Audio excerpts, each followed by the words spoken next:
Halo, apa kabar Sobat Kompas TV? Kembali lagi bersama Diana.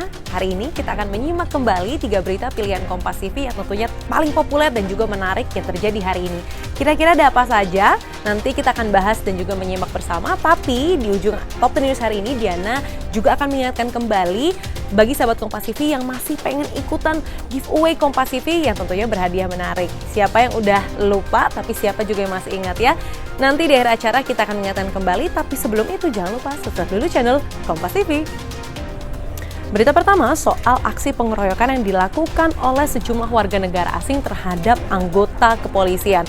Aduh, jadi viral tuh ya videonya di media sosial. Kira-kira kenapa ya bisa sampai berantem, sampai keroyok-keroyokan gitu? Kita simak bareng-bareng. Pengeroyokan terjadi di apartemen Green Park View, Cengkareng, Jakarta Barat. Terlihat sejumlah warga negara Nigeria mengeroyok anggota polisi dari Polda Metro Jaya. Pengeroyokan ini terjadi diduga karena para WNA tak terima rekannya ditangkap polisi terkait dugaan kejahatan daring. Menurut petugas keamanan apartemen, ada sekitar 80 warga negara Nigeria yang mencoba menghalangi proses penyitaan barang bukti. Kericuhan baru bisa diredam saat petugas keamanan dan polisi melakukan mediasi. Akibatnya, satu tersangka yang dibawa polisi sempat kabur ke pemukiman warga. Sobat Kompas TV, berita kedua soal kebakaran yang terjadi di pemukiman padat penduduk Kota Makassar, Sulawesi Selatan. Karena terjadinya di wilayah yang padat nih, maka nggak tanggung-tanggung ada 7 rumah yang ludes terbakar nih.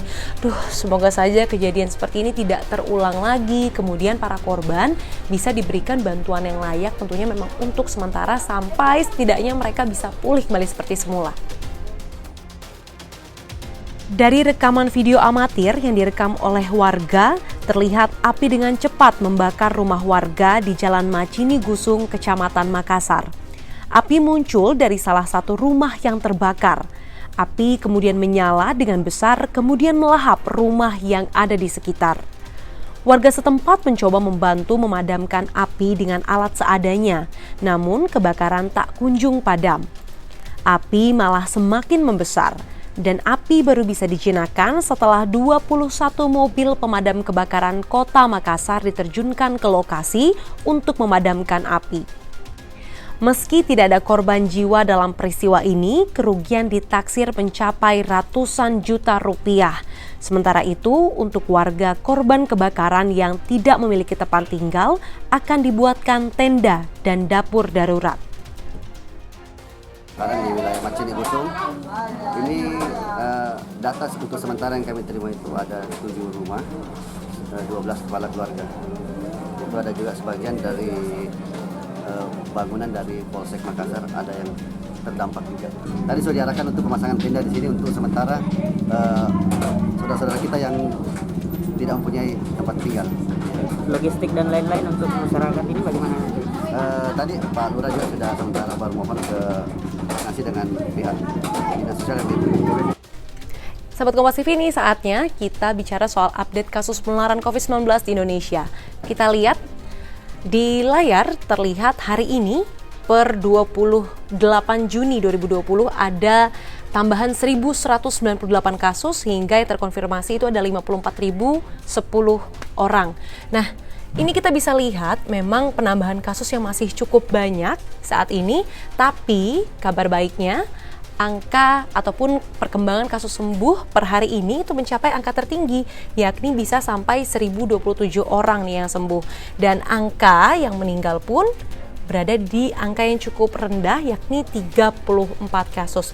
Tapi kalau kita kembali lagi melihat jumlah penularan kasus pada hari ini itu masih di atas angka 1.000. Apakah ini karena relaksasi yang telah diberikan di sejumlah bidang sehingga aktivitas mulai berjalan normal secara bertahap, atau mungkin karena masyarakat yang masih membandel, tidak taat protokol kesehatan, atau bisa juga karena masifnya tes untuk bisa mendeteksi COVID-19 yang dilakukan di sejumlah ataupun di beberapa wilayah Indonesia.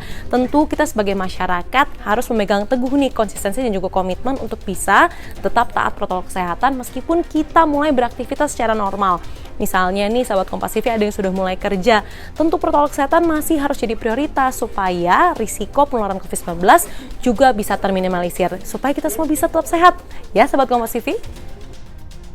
Tidak terasa sudah 3 berita Diana sampaikan, tapi nggak langsung pamit undur diri ya, karena Diana mau menuntaskan janji untuk bisa mengingatkan sahabat Kompas TV yang masih penasaran gimana sih caranya ikut giveaway Kompas TV. Sebenarnya pertanyaannya masih sama, yakni siapa nama Presiden RI yang masa jabatannya paling singkat. Lalu gimana cara jawabnya Kak? Gampang banget buat kamu yang sudah tahu jawabannya, langsung ketik jawaban kalian di kolom komentar, spasi akun Instagram kalian yang tentunya aktif dan tidak di private, kemudian hashtag giveaway Kompas TV. Kenapa sih Kak harus di private? Aku kan butuh privasi. Nah jadi kalau buat kalian yang mau ikutan, nanti tuh pada saat hari Sabtu ketika kita mengundi siapa yang menang, itu kita bakal hubungi langsung, video call langsung sama nama pemenangnya. Jadi pastikan harus aktif dan tidak di private gitu ya sahabat Kompas TV. Jadi buat yang gak sabar langsung aja ketik, Kak ini jawaban segala macam, mau dibubuhin doa juga gak apa-apa biar beruntung ya sahabat Kompas TV, karena ada hadiah menarik.